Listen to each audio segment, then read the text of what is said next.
Okay, last time pinag-usapan natin kung paano natin solvent si x, kung saan nakuha natin, nagawa natin yon using logarithmic or logarithms.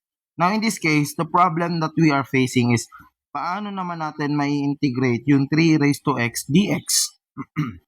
Okay? Now, before we solve that, alamin muna natin, ano ba si 3 raised to x? Yung 3 raised to x na yan, ang tawag sa kanya ay exponential function. Bakit siya exponential function? Kasi yung exponent niya ay in terms of variable. Okay? So, the independent variable is placed as an exponent or power. That is an exponential function. A simple example is f of x is equal to 2 raised to x, or in general form, mali ito, our f of x should be equal to a raised to bx. For example, 3 raised to 2x. Ang a natin dito ay 3, ang b natin ay 2. Kaya, ang form niya ay a raised to bx. Okay? So, yan. May kasamang coefficient yung x, where a and b are constant, which is greater than 0 but not equal to 1. So, they are specific values. So, meaning, pwede yung maging pi, pwedeng maging e, pwedeng 1, 2, 3, but not equal to 1. So, pwedeng 0, 2, 3, 4, 5, and so on and so forth. Okay? So, any value yan, basta number. So, for the properties of exponent, balikan lang natin as a review. Kapag may a raised to x ka multiplied by a raised to y, nagiging additive sila. Kapag division naman, nagiging difference. Kapag a raised to x, as ni-raise mo ulit sa y, nagmo-multiply. Okay, kaya kailangan dapat naka-parenthesis. Ito naman, kapag ang exponent natin ay ab raised to x, so product ng a and b, nagiging ax, bx na di-distribute. Okay, kapag naka-fraction, pwede rin natin i-distribute sa taas at sa baba.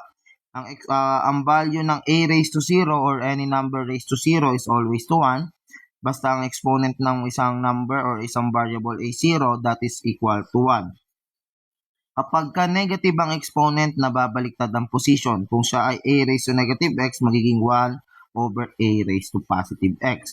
Kung siya naman ay 1 over a raised to negative x, siya naman ay aangat, magiging a raised to positive x. Basically, kapag negative ang exponent, magpapalit lang ng position. It is either going up or going down, depende kung nasaan siya initially.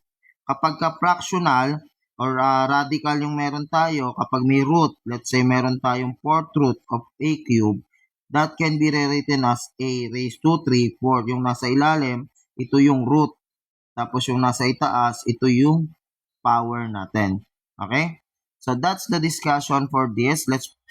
We have two forms of exponential function. So we have two patterns na susundan. I suggest kabisaduhin nyo na lang itong pangalawa, the general form. But kapag meron tayong exponential function na ang base natin ay e, meaning in the form e raised to u du, that is equal to eu plus c. Kapag naman in general form na a raised to bx du, or a raised to bx dx rather, x dapat ito, a raised to bx dx, that is equal to a raised to bx, kakopyahin mo lang yung ating integrand, divided by b, l, and a, where a and b are real numbers not equal to 0, and c is an additive constant of integration or the arbitrary constant. Okay? So, let's try this on sample problems para mas madali nating maintindihan. So, we have 5 sample problems dito. So, lipat lang tayo ng slide.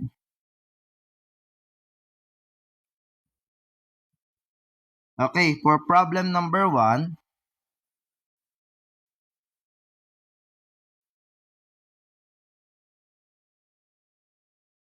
ang sabi dito, we have to integrate we have to evaluate the integral of 5 raised to x dx. Okay, so to solve for this, again, alamin muna natin kung anong form ng exponential function ito. So, number 1, we have to evaluate the integral of 5 raised to x dx. So, itong ating exponential function ay naka-follow sa isang general form. Sabi natin, yung general form, that is integral of a raised to bx, okay, dx, which will be evaluated as a raised to bx over b ln of absolute value of a plus c. So kung general form ito, so our A here is equivalent to 5, and then yung B natin, yung coefficient ng X ay 1. May 1 na nakalagay doon. So our B is 1. So therefore, the answer for this problem is, kopyahin natin yung numerator, divided by B, 1, then ln of absolute value of 5 plus C. So this is now the answer for this problem. So ganun lang kabilis solve ng isang exponential function. Next, for number 2, we have to evaluate the integral of e raised to 3x dx. So ito naman, ang sinusundan naman niya ay yung ating exponential base. Pero, sabi ko nga, ito lang gamitin na lang natin. Okay, so we have here, gamitin natin yan gamitin natin pa rin yung general form. Ano? Okay, so ang magiging a natin dito is e, our b is 3. Okay? So, therefore, ang integral nito is e raised to 3x over 3 ln e. So, plus c. However, alam natin yung ln of e is equivalent sa 1. So, this is equal to 1. Ang maiiwan sa atin ay e raised to 3x over 3 plus c. And this is our answer. So, ganun ka-powerful ang general form. Kaya, yun lang yung tandaan ninyo. Wala na tayong magiging problema. So, for number 3, we have to evaluate the integral of 3 raised to x plus 1 dx. Unfortunately, ang ating exponent nito ay hindi lang in terms of x kasi kanina nasanay tayo, x lang tapos may coefficient. So, kailangan muna natin itong ilipat into general form. Paano ang gagawin natin? Okay? Kasi sa general form, take note ha, dapat ano lang ito, single term. Single term lang. Hindi siya pwedeng binomial. Ito kasi ay binomial, dalawa ang term. So, hindi siya pwedeng binomial, kailangan single term lang, monomial lang. Okay? So, gawin muna natin siyang ganung form. Para magawa natin siya, magle-let u tayo kasi yun nga yung purpose ni let u. Ginagamit natin si let u para ma-convert natin yung ating integral or yung ating ini-evaluate to a pattern. Okay? So, we have here, let u natin yung exponent na x plus 1. So, our du is equivalent to dx. So, in this case, substitute na natin yung u. We have 3. X plus 1 will be u and our dx will be du. So, in this case, naka-general form na tayo na ang base natin ay 3 at ang ating coefficient ay 1. May kasamang 1 yan dito. Okay? So, from the general form, this becomes 3 raised to u over 1 ln of absolute value of 3 plus c.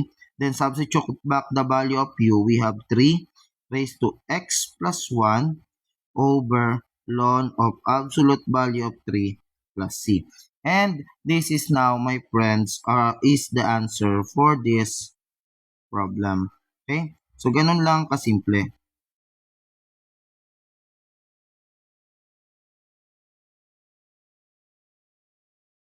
Let's proceed with sample problem number 4. For sample problem number 4, ito na yung mga medyo komplikado. We have e raised to x plus e raised to negative x over e raised to x minus e raised to negative x dx. So, exponential lahat. Pero in this case, naka-fraction tayo. Okay? Sabi natin kapag may fraction tayo, di ba ang ginagawa natin dito ay nag-u-use-up din tayo para tingnan natin kung ang form ba na makukuha natin ay logarithmic or a product of fraction o product pala, sorry. Okay? Okay? Kung product or fraction. Okay? So dito, let u muna tayo para makahanap ng pattern na susundin natin. So, pwede kang mamili kung kung denominator or numerator. So, piliin na lang muna natin yung denominator. Okay? So, we have e raised to x minus e raised to negative x. So, ang derivative neto is e raised to x dx. Ito naman, magiging e raised to negative x multiplied sa derivative neto, negative dx. So, factor out natin yung dx. May iwan dito ay e raised to x. Tapos, negative, magiging plus e raised to negative x. So, here, dx is du over e raised to x plus e raised to negative x. Okay? Try nating i-substitute. We have the integral of, dito tayo number 4. We have the integral of e raised to x plus e raised to negative x over, ito ay magiging u na, yung denominator natin, and our dx is du over e raised to x plus e raised to negative x. So, cancel na yung numerator natin. We now have the integral of du over u, which is just a ln of u plus c. So, this is ln, absolute value ng ating u, e raised to x minus e raised to negative x plus c. So, akala natin exponential yung problem natin. Pero yun pala, mauuwi tayo sa isang natural log na problem or yung ln. Okay? So, ito yung solution natin. Kapag ka ang pinili nyong u ay e raised to x, yung numerator, plus e raised to negative x dx, ang magiging du natin ay e raised to x dx plus e raised to negative x minus dx. So, we have du equivalent, factor out natin si dx, e raised to x minus e raised to negative x. Ayun na pala yung dx. Okay. So, dito, pagka sinubstitute niyan, we have now the integral of, since ito magiging u, itong numerator natin, yung e raised to x plus e raised to negative x, this will become u divided by e raised to x minus e raised to negative x multiplied by our dx. Ang magiging dx na natin dito is du over e raised to x minus e raised to negative x. So, du is e raised to x minus e raised to negative x. So, for this problem, ang mangyayari ay may u du tayo, pero yung ibalim natin ay magiging e raised to x minus e raised to negative x squared. So, hindi pwede kasi may x, may u, dalaway variable. So, mali ito. It's a trap. Kaya kailangan ang ilalet u natin ay yung denominator for this problem. Okay? And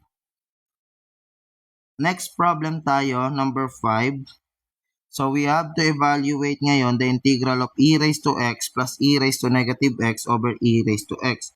So, integral ng e raised to x plus e raised to negative x over e raised to x dx. So, in this case, kung titingnan natin yung fraction as a whole at nag-let u ka kagad, ang mangyayari dyan, sir, let u na natin. Let u ko po yung denominator, e raised to x. So, ang du natin dito ay e raised to x dx. Or simply, our dx is du over e raised to x. Teka, parang hindi natin makakancel yung numerator. So, hindi tayo basta-basta pwedeng mag-let u. Okay? So, pagka yung numerator naman yung ni-let u natin, di ba ito rin yan? Ang makukuha natin ditong du ay ito. Hindi rin natin makakancel yung denominator. So, dapat ang goal natin pag nag-u-sub, makakancel natin either yung numerator or yung denominator. In this case, numerator yung na-cancel natin. On our previous problem, ang na-cancel naman natin ay yung denominator. I think that is from this one. Meron tayong na-cancel ay denominator eh.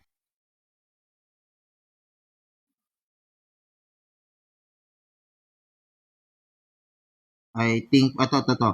Na-cancel natin yung denominator, di ba? So, pwedeng numerator, pwedeng denominator yung makakancel natin. So, in this case, ang pinakamagandang gawin, paghiwalayin natin. Huwag nating i-overcomplicate yung ating problem. Okay? So, i-distribute natin yung denominator. Okay? So, dito, ito magiging 1 na lang. So, we have the integral of 1 dx. Pwede nyo nang hindi isulat yung 1, pero kung komportable kayo na nakasulat, okay lang din. Okay, so we have integral of 1 dx. Plus ito, we have the integral of, ito naman, sa loss of exponent natin kanina, balikan ko lang, Sa laws of exponent, kapag meron tayong ganito, ayan, in fraction form, may a raised to x over a raised to y. Ang nangyayari dito is a raised to x minus y, di ba? Naka-fraction to, naka-division. So, that is very similar to our problem at hand. Ang base natin ay e, ang numerator natin ay negative x, minus x ulit, okay, dx. So, therefore, this is x, plus we have the integral of e raised to negative 2x dx. So, ito, pwede na nating i-apply yung ating exponential rule. So, x now plus, kopyahin natin ito, yung ating integrand, divided by negative 2 multiplied by ln absolute value of e. You might ask, saan nanggaling? Diba, remember that when we have an integral of a raised to bx dx, yan ay sinusulat natin as a raised to bx over b ln of a plus c. Kaya tayo naging ganito. Kinuha natin yung integrand, nire-write natin a raised to bx. Then yung b, ayun, yung coefficient ng x. And then ln of e, the base is e. But take note, yung ln of e, that is equivalent to 1. So this is 1, and then meron tayong plus c dito. Simplifying, our answer is x plus, magiging minus na kasi negative itong ating denominator, minus e raised to negative 2x over 2 plus c. And this is our answer for this problem. Continue tayo, dagdagan natin ng ilan pang sample problem para mas expanded yung ating discussion. For sample problem number 6, we have to evaluate the integral of e raised to ln of 3x squared plus 9x minus 9 dx. Okay. So, bago tayo mag-integrate, kailangan alam muna natin yung properties ng exponent na pinag-usapan natin yesterday at kanina. So, yung una dyan ay yung sa natural logarithm. Balikan ko lang. Okay, if you remember this nasaan? Ayun. Kapag tayo daw ay merong base e at naka-raise tayo sa isang ln x, ang sagot natin dyan ay x, or basically ang nangyayari ay ito. Kapag daw tayo no, not that one. Hindi pala. Hindi naka-indicate dito, but this is, ito yon. Kapag daw meron tayong a ln of x, ang nagiging result kasi niyan is bumababa yung x doon. Nagiging x ln of a. Okay? Nagiging ganyan yung problem natin. Okay? So, for our sample problem dito, our present sample problem, pag in-apply natin yung rule na to, this becomes integral of 3x squared plus 9x minus 9. Then, we have yung ln of e natin, that will be 1. So, we have here this problem. From exponential, naging algebraic na lang siya. So, let's apply power rule. Magiging power rule na lang yung i-apply natin dito. So, we have 3x squared. So, that would be, i-distribute natin by sum and difference. Yung 3 na to, pwede na natin tong ilabas kasi coefficient siya. So, lalabas na yung 3 doon. Plus, similarly, yung 9 lalabas na rin. Then, this become x dx. Then, minus 9 integral of dx. Okay? So, nilabas ko na yung ating mga coefficients. So, for the first term, we have 3. Ang integral ng x squared ay x raised to 2 plus 1 over 2 plus 1. Ang integral ng x, so copy ko si 9, ang integral ng x ay x raised to 1 plus 1 over 1 plus 1 minus 9. Since wala tayong value dito, maglalagay tayo ng isang x. Magdadagdag ng isang x. Okay? So, dahil yan merong nakalagay dito na may x raised to 0 dyan. Okay? Kaya kapag nag-power rule ka, nagiging x raised to 1 over 1 or simply x. Then, plus c.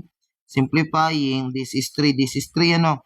So, makakancel na yung 3 kasi 3 din ito. So, we have now x cubed plus 9 over 2 x squared minus 9x plus c.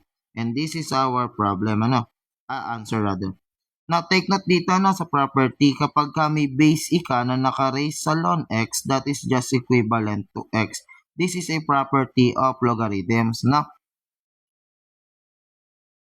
And last problem tayo, bago tayo pumunta sa trigonometric. So, last problem number 7, we have to evaluate the integral of 6. Nakatry ko to. So, that's it.